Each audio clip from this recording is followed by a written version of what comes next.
मयंक एक multinational company में branch manager की जॉब करता था। एक दिन मयंक को ऑफिस से घर जाने के लिए लेट हो गया था। सर्दी की मौसम होने के कारण रात भी जल्दी हो गई थी। ठंड भी बहुत शुरू हो चुकी थी। रास्ते में चलते चलते मयंक को अचानक एक आवाज़ सुनाई दी, रुक जाओ। मयंक वहीं पर ही रुक गया और पीछे मुड़ के देखा, लेकिन पीछे कोई भी नहीं था। फिर से वही आवाज़ सुनाई दी, सामने देखो। जैसे ही मयंक ने सामने देखा तो उसे ज़मीन पर कुछ चमकती हुई चीज़ दिखाई दी। मयंक दौड़ के उस चीज़ के पास गया और देखा तो ये कोई साधारण चीज़ नहीं थी, बल्कि एक चमकता हुआ हीरा था। उसने वह हीरा अपने हाथ में लिया।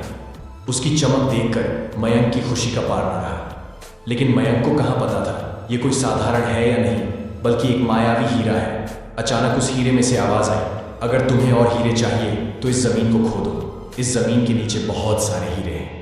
मयंक खुश हो गया। उसने उस हीरे को अपनी जेब में डाला और ज़मीन खोदना शुरू किया। करीबन 2 फीट खोदकाम करने के बाद अचानक मयंक डर के मारे चिल्लाने लगा।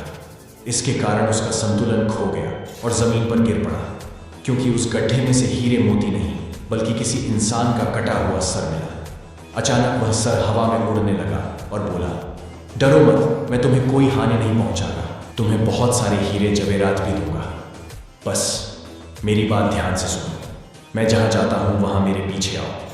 फिर वह सिर हवा में उड़ा और जंगल की ओर बढ़ने लगा।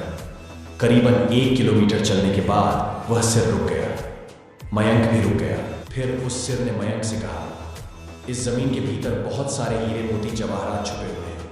इस जमीन पे खोदकाम शुरू करो। मयंक खुश हो गया और उस जमीन को खोदना शुरू कर दिया। खोदते खोदते उस जमीन के नीचे हीरा मोती तो नहीं मिले, बल्कि उस सिर का कटा हुआ धड़ मिला। उस सिर ने कहा, अब तुम्हें एक आखिरी काम करना है, उसके बाद मैं तुम्हें माला माल कर दूंगा। तुम्हें कहीं से भी एक लोटा खून लाना होगा। मयंक ने बोला, एक लोटा खून? पर मैं एक लोटा खून कहाँ से लाऊंगा? उस सिर ने कहा, चलो मेरे साथ। वो डरावना चेहरा मयंक को साथ लेकर थोड़ी दूरी पे गया। वहां उसे एक इंसान को जाते हुए देखा। वो सिर बोला, उस इंसान को मारकर उसका खून ले आओ। मयंक डर गया और बोला, नहीं नहीं, ये मुझसे नहीं होगा।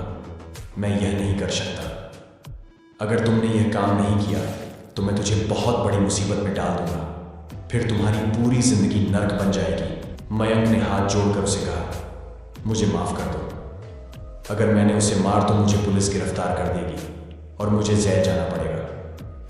उस सिर ने अपने तंत्र मंत्र की शक्ति से एक छुरी और लोटा प्रकट किया और गुस्से से बोला, अगर तुम मेरा यह काम नहीं करोगे तो मैं तुम्हारे पूरे परिवार को मौत के घाट उतार दूंगा। मयंक ने मजबूरी में आकर उस आदमी को मार डाला और उसका खून लेकर उस सिर के पास गया।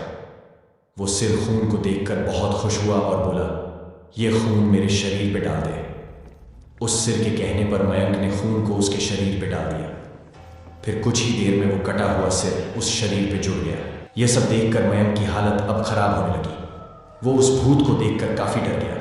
जैसे ही वो भूत जिंदा हुआ तो जोर जोर से हंसने लगा और डरावनी आवाज में बोला, तुमने बहुत बड़ी गलती कर दी कि तुम्हें मुझे फिर से जिंदा कर दिया। अब मैं सिर्फ तुम्हें ही नहीं, बल्कि इस पूरे शहर को मौत के घाट उतार दूंगा। डर के मारे मयंक के मुंह से आवाज भी नहीं निकल रही थी। वो अपने जान बचाने के लिए वहां से दौड़ा, लेकिन उस भूत ने छलांग लगाकर मयंक को जमीन पर गिरा दिया और बोला, मुझे बहुत भूख लगी है, अब मैं तुम्हारा मांस खाऊंगा। जैसे ही उस भूत ने मांस खाने के लिए आगे बढ़ा कि तुरंत ही उसका सिर धड़ से अलग हो गया। मयंक समझ नहीं पाया कि आखिर यह चमत्कार हुआ कैसे। जब मयंक ने पीछे मुड़कर देखा तो एक अघोरी बाबा खड़े थे। उस अघोरी बाबा ने कहा, जब तुम उस आदमी को मारकर उसका खून ले जा रहे थे तभी मैंने देख लिया था और समझ गया कि कुछ तो बुरा होने वाला है। इसीलिए मैं तुम्हारे पीछे पीछे यहां तक चला आया और मैंने अपनी मंत्र की शक्ति से उस भूत को फिर से मार दिया। अब तुम निश्चित होकर अपने घर जाओ। अब तुम पर कोई खतरा नहीं है। आज भी मयंक उस बात को याद करता है तो उसकी रूह तक कांपने लगती है। दोस्तों, आपको यह कहानी कैसी लगी प्लीज हमें कमेंट करके जरूर बताएं। ऐसी ही हॉरर वीडियो देखने के लिए सब्सक्राइब चैनल